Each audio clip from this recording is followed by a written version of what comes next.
PhD. Hey everyone, how are you? Today we are talking about live sports, CTV, and identity. One of my favorite topics. I think this whole industry is converging around it, so super excited. Wanted to thank IAB for giving us an opportunity to do this. Today we are joined for the next 30 minutes by Diana Horowitz. Thank you for joining us. She's at fuboTV. Do you want to introduce yourself? Sure. And fuboTV to begin Absolutely. with? Well, it's great to be here. It's great to be here with you. Big thanks to the IAB. It's great to see everyone here in person. This is fantastic to see such a great attendance at a live event. So we're back, which is great to see. So fuboTV is the premier live streaming service for sports. We're a VMVPD, so actually over 170 channels, sports, news, and entertainment. We started in 2015 really as a soccer streaming service and just have grown since then. This year we hit our milestone of 1 million plus subscribers, which is great. You know, we carry over 50,000 live sporting events a year. And over the past year, you know, we went public. We have acquired some different companies, and especially in addition to live streaming, as we do, we're also moving into interactive television. So taking that engaged sports viewer to the next level through gamification, predictive gaming, and then now launching a sports book. We've actually launched that, so taking the viewer of live sports to that next level. So lots of exciting things. We've just also acquired an international company, so we're going global. And the other thing that's a big focus for us is, in addition to carrying all the great television and sporting events, we're also branching out into exclusive live sports content. So really, you know, what we provide for our viewers is the primary viewing, TV viewing platform, and then of course for advertisers, a great way to reach these engaged audiences. Yeah, no, live sports always fascinates me, how it is intersecting with streaming. I'm super excited to hear about the international expansion. Yes. I didn't know. That sounds great. Yes. All right, so let's dig in a little. Okay. Let's start with UID2. And just to set the context here, UID2 essentially is an open source framework that the industry participants built together to upgrade the identity and make it ubiquitous. It's roughly based off hashed and encrypted email address, and it allows the users or the audience to have a better experience in terms of privacy, in terms of opt-in, opt-outs, and it is gaining speed. So let me ask you this. You guys were, as a sports network, you guys were the first and early adopters on the streaming side of UID2. UID2, for many people, they look at it as a replacement for cookies. But if you look at the streaming services where there are logged in users, there's a little bit of different thinking where it's like not always like, hey, I have to replace my cookie with something. It's more relevant to CTV sort of environment. What made you jump into UID2? How's that experience been? How is it adding value? Yeah, no, that's a great point. So fuboTV, what's very powerful in our experience is that 94% of our viewers actually do watch us on the CTV. So we really are a television platform. 90% of our viewership is actually live. And we are a subscription service, which again ties very well in with Unified ID 2.0, which gives us the access to the hashed emails and the anonymized data. So for us, it was very important, first of all, you know, to participate in an industry-wide building of standards around identity. We know that's, you know, a key component as far as adoption of streaming, you know, by advertisers. And you know, I remember I was at an industry, it was a virtual event, but between advertisers and agencies. And the question came up to the agencies, you know, what is the biggest barrier to, you know, taking your linear dollars and moving them to streaming? And I thought it was going to be measurement. which of course is an issue. But the first thing that came up was identity. And am I sure that I'm reaching the right audience? How am I reaching them across the full, scope of my buy? So that was very significant to us. So really, our goal is to provide, very, valuable audience experience. So giving our viewers, the most relevant ads as they're enjoying their content, and then for advertisers, really giving them that assurance that they're reaching their true audience, in this highly valuable content. So for us, and then to partner with the Trade Desk, of course, it's an IAB, initiative. And we're big evangelists for the CTV and streaming, and very eager to participate in all these kinds of initiatives with our partners. Yeah, no, that's fascinating. I'm super excited to hear that identity came over measurement. Yeah, it did. Because I know measurement is the big buzzword right now in the industry. But the way I put it always is, you need the base layer of identity for any measurement to work. Exactly. So I'm glad to see that the industry recognizes that, hey, without identity, measurement is going to be hard. And something that's real versus panel-based. Exactly. Otherwise, you're always working with smaller subsets. So we working on an industry case study with an advertiser made in. These are people who, they have short cycles, but they need to touch the users quickly enough, multiple times, so they can choreograph. And it's expensive. Their average basket size are larger, so there is a little bit more convincing needed. When we published this study, and we worked with you guys, thank you for participating in that, we saw like a 20% increase in CPA. Also, they acquired more users, 23% more users, and the time to get to those conversions were faster. As you look at those numbers, do you hear anecdotally or anything from the advertiser that seems consistent with what they are seeing, how they are looking at UID2, and what that experience has been? Yeah, absolutely. And that was really a great study and great results. And I think what's significant is when we look at the adoption of UID 2.0 is to see the major holding companies, the Publicis, IPG, Omnicom, jumping on board, participating, and then also the major programmatic partners. And we're as you know, we're a big partner, of course, of the Trade Desk, and we're really a programmatic first shop. We really do value that, the transparency and all of the, precision and targeting that we can provide. So to see people like Magnite and LiveRamp, our big partners, also being part of this sort of UID ecosystem is very important to us. So yeah, we really do see the value that it brings to the advertiser as well. Yeah, no. I'm glad you mentioned LiveRamp and others, yeah. Because I get this question quite a bit, which is like, hey, I'm looking at 5 identity solutions. What am I supposed to do? And I almost like, the right way to think about UID2 is it's a translation layer. It's not going to solve for your graphing needs. It's not the proprietary part of what you do. It is what allows you to bridge to other identities. So at some point, whatever you build, you need to be able to match it to other guys. And that's where UID2 is playing a role, which is, hey, it's the cohesive layer that ties everything together. So we work with LiveRamp, I know, ATS. If you are a partner, they will run UID2 in a syndicated form.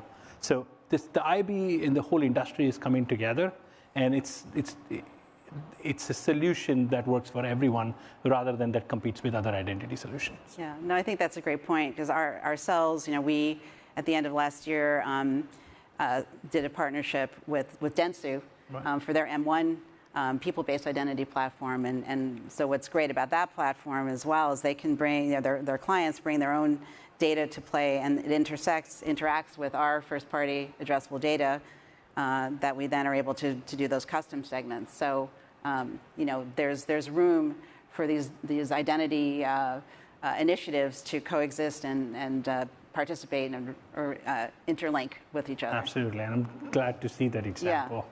All right, let's switch gears a little bit. Let's talk live sports. So we conducted a study. Based on that study, we saw that amongst the adults 18 plus, a good third of them don't use cable or other linear ways to get live sports. That's a massive, and for a platform like yours, which is sports first, live focused, that's an immense opportunity. How do you guys see that? What's attracting advertisers to it? Talk to me more about that. Yeah, well, I think, and it's fascinating to hear that, because of course, for years, it was really sports that was keeping viewers attached to their traditional linear. Right. So, they couldn't leave linear because of being able to access sports. And so that's been a big, sea change, really. And I think in the case of Fubo, we definitely see that. And one of the big areas that we've focused on as well is regional sports networks. So that was a huge reason why people would not want to abandon their cable, because they wanted to get their local teams. So, we have over a dozen of those regional sports networks as well. So we really do now see that movement, and I think I saw a study. It's something like it's now going to be something like more than 50-50 of people choosing to watch the Super Bowl on a streaming service. And what this has driven from the value proposition for Fubo, again, you have that big screen viewing experience. On that's been the big sea change as well. The fact that you can enjoy streaming, you're not on your phone, although you can be. You can have that big screen experience. You're watching live because, of course, that's the most engaged viewer. And for the advertiser, they have all of that benefit, and then they're able to target their audiences, through it being a digital platform, working either through our first-party data. They bring their own data to their trade desk, campaign. So it's really a very powerful experience. And of course, for advertisers, then they're getting that most engaged viewer, because they're not going to turn their eyes away from the screen when their game is on. So that's a huge part of it. And then, as I mentioned, the fact that now more and more sports are going to be, exclusive on streaming. Right. In our case, we're the exclusive partner for CONMEBOL, which is the South American World Cup qualifiers, PFL, Fighters League, UEFA. We just announced that, so that's a huge component as well. That some of these sports aren't, you have to have a streaming platform in order to enjoy them. Yeah, no, absolutely. And I like what you said, which is like, hey, what's unique about live sports? It's the first time where an advertiser can bring their own audience and then target them in the moments where they're most engaged. Yeah. Like, where else do you get that kind of opportunity? Exactly. Yeah. So that's sort of like the expectation, like what we hear, is that more and more of this live sports is going to move into streaming. What kind of opportunities does it present to an advertiser who's like, okay, how do I look at this scale versus what I do in linear?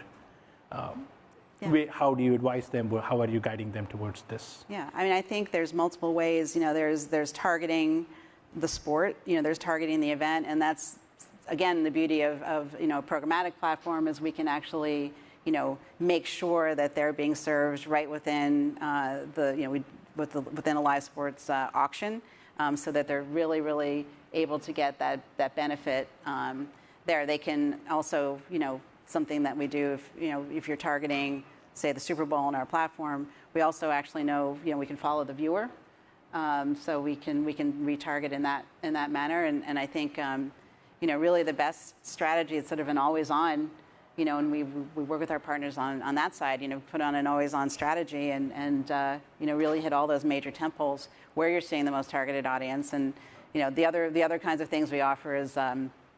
We actually have our own channel, which is Fubo Sports Network, where we do original content, and we also, which are sort of the voice of the athlete. So Gilbert Arenas talking about the NBA. So you can actually ladder on, targeting the tentpoles, targeting the audience, and then unique content experiences that we can also create, with our branded content studio. So there's really a lot of optionality and great ways to. Reach your audience in the moment and, within the right content to get your message out there. Awesome. I know we are sort of in February, which is where you hear a lot of buzz around upfronts. Right. You guys participate in new fronts. How's that experience coming together, given the pandemic, when people are sort of like, they've come and gone, and then again, it feels like we are having this event. So clearly there is some more willingness for people to come out and meet in person, hear things out. How's that NewFront experience panning out for you guys? Yeah, well, it's interesting. So because I come from the world of television, we used to work at Food Network, and we would do the big show at Lincoln Center and that kind of thing with all of our talent. And then I remember when the NewFront started. Here are the NewFronts. So then when I came to Fubo, I started actually in June of 2020, which was an interesting time to start, right in the middle of the pandemic, and it was sort of one of my first priorities, as my friends at the IAB know, was to make sure that we could get into that virtual NewFront that year, and it was really huge for us. And so last year again, we saw really an amazing participation virtually, and I think this year, what we're seeing is there's kind of now it's sort of hybrid, but I think people are leaning towards coming back live again. So, and I think what's interesting about it too is, there was the upfront TV, there's the NewFront digital, and now we see that really, you have television, partners in the NewFronts. You see digital, folks in the upfront presentation. So it's really, we've been talking about convergence for all these years, and we really do seem to see that happening now, which is kind of fascinating. And then on the buy side, the idea of locking in inventory over for the year, getting ahead of it, there's still a big value there. But what we really also see is, I think, buyers, as Group M did the study last year that said 1 in 5 TV dollars is now going to a CTV platform. Awesome. And I think a big part of that. Well, there are many components of it, which is what we spoke about earlier, which is being able to target, get that same benefit of television, the great content, the engaged audience on a big screen, plus the targeting.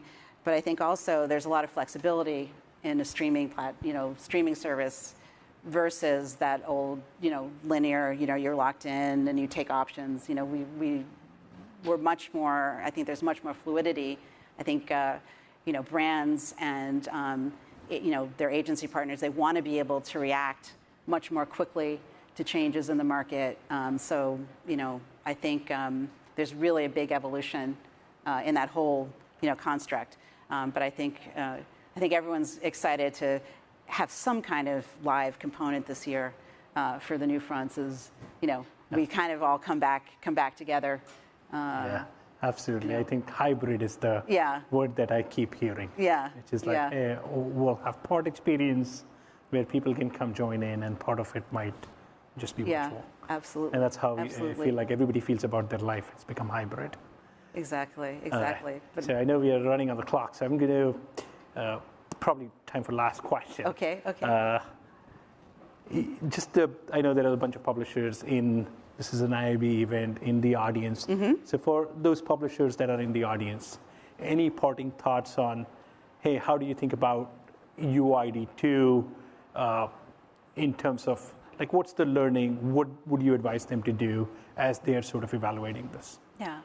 I mean, I think, from our perspective, it's been hugely valuable to partner and be at the outset of this initiative, and as we talked about the importance of identity, privacy, being able to manage that at scale, really being able to provide audiences with truly relevant advertising, that improves their experience. For advertisers, at the end of the day, buyers want to be able to look out across their media campaigns and really understand who I'm buying and when. So, I think it's been a hugely valuable partnership for us, and I think it's only going to grow. And in fact, we're at our heart, we're a VMVPD, so we distribute channels, and it's even come up with some of our partners that they've wanted to ensure that we're UID 2.0 ready, in order to even do our distribution deals. So it's actually becoming, this idea of identity is very fundamental, and it's great to see the Trade Desk, who touches so much of the ecosystem, of course, and then the IAB, partnering, and not only partnering on this, standard, but as we said earlier, being so flexible to open it up to some of these individual initiatives coming from different parts, so that, as an industry, we're really coming together and ultimately, advancing the case of streaming, programmatic and making advertisers essentially and brands comfortable to move their dollars away from linear to where the dollars are going to work harder, Absolutely agreed. I mean, I would say if you are still working through your identity strategy, now is the time to start thinking and getting a plan together. Not wait. But fortunately, that's all we have in terms of time. But thank you so much, Thank you. Diana, for joining us and giving us your time, and to everybody in the audience. Thank you so much. Thank you, everyone. Thanks. Great to see everyone.